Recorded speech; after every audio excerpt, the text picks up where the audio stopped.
Have you listened to Colin's Last Stand's podcast series, Fireside Chats? If not, you should. It's an interview series with interesting people, and it's available at soundcloud.com/ColinsLastStand, with new episodes launched each week. It's also available on podcast services of your choice, including iTunes. Give it a listen and let me know what you think. Now, on to the show.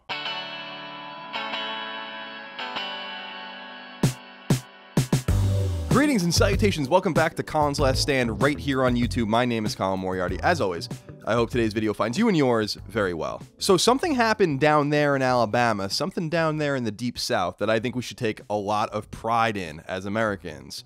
A line was drawn. Finally. There was finally a line drawn where someone has gone too far, probably would have and should have otherwise won an election, but lost. Not because of the ideas necessarily coming out of that person's mouth, but because of who that person is. It's a step in the right direction for American politics. It's a step in the right direction for decency, civility, decorum, and kindness and goodness. And well, I want to dedicate this video of Colin's Last Stand to just that.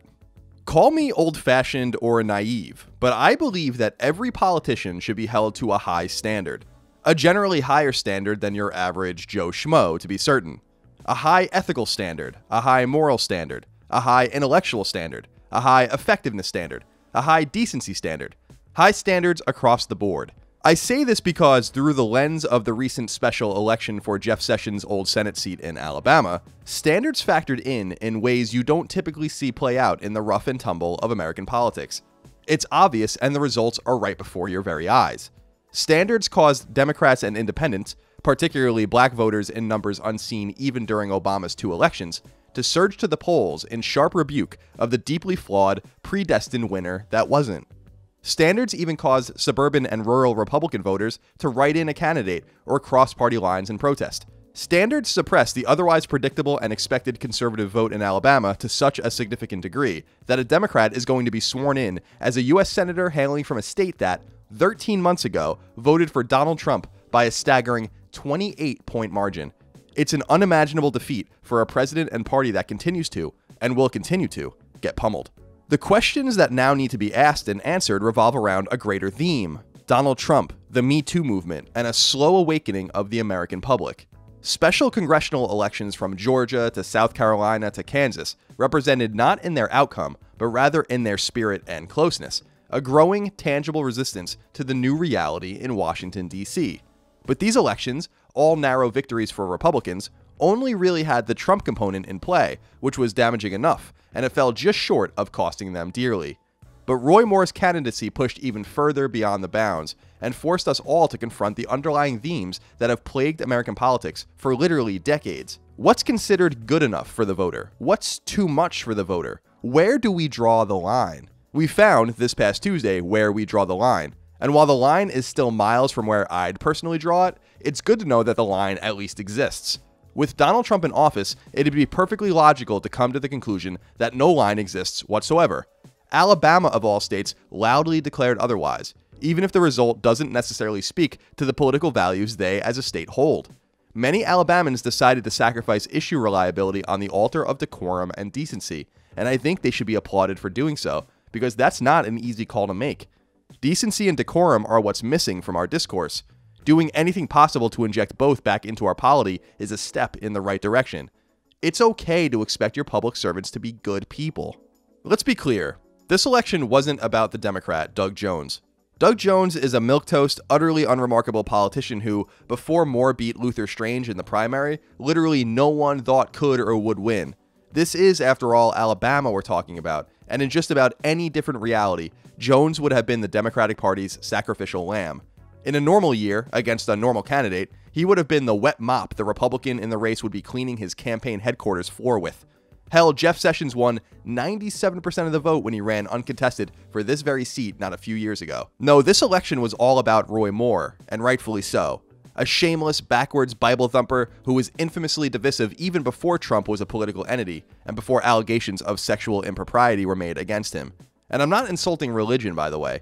Decent, God-fearing people should be offended by how Moore used his religion as a cudgel against the sanctity of justice, who unabashedly pointed to God's amorphous set of rules as paramount to the laws of our land, whose socially backwards views strike me as inhumane, unjust, and reprehensible.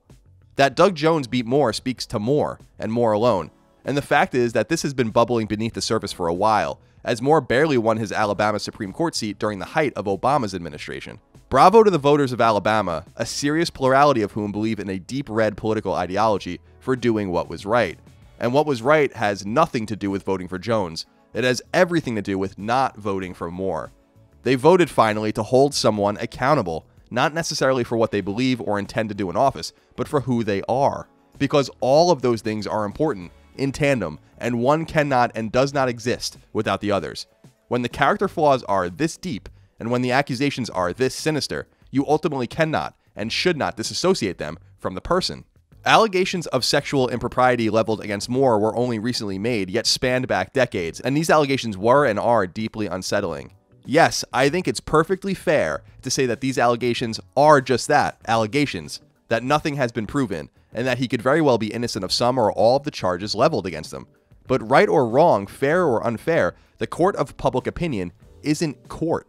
There's no deeply rooted presumption of innocence. There exists a different standard to be met outside of a court than within it, and certainly the standard is harsher, ever-changing, and not even easy to define. This lax standard can and does destroy people regularly, and I could see how the timing of these accusations could be seen as conspicuous, and obviously, there were some irregularities. But my general stance on issues like this is that I simply don't see what any woman has to gain in coming forward and lying. In fact, when women come forward, they have everything to lose. For all of the Duke lacrosse and mattress girl nonsense, I think we need to continue to look at things objectively. Roy Moore, by many accounts, was a scumbag. I don't think scumbags deserve to serve in the US Senate.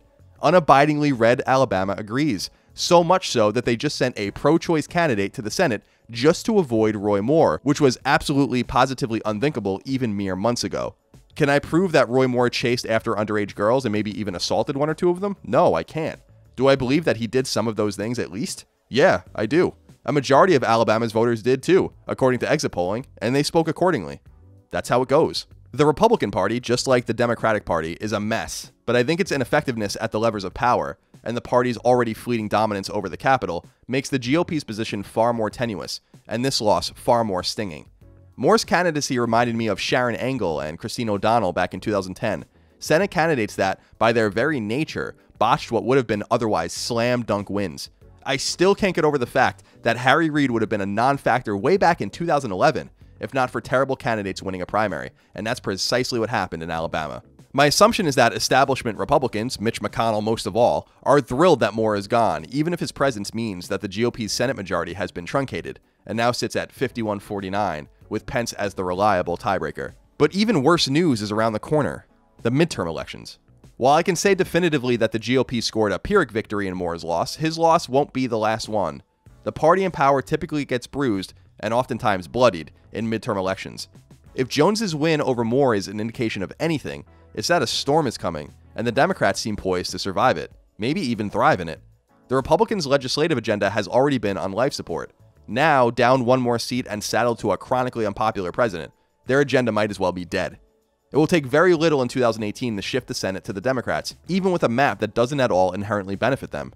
Then government is split, and what happens next in this climate is anyone's guess, before we even start talking about the House, and obviously 2020 itself.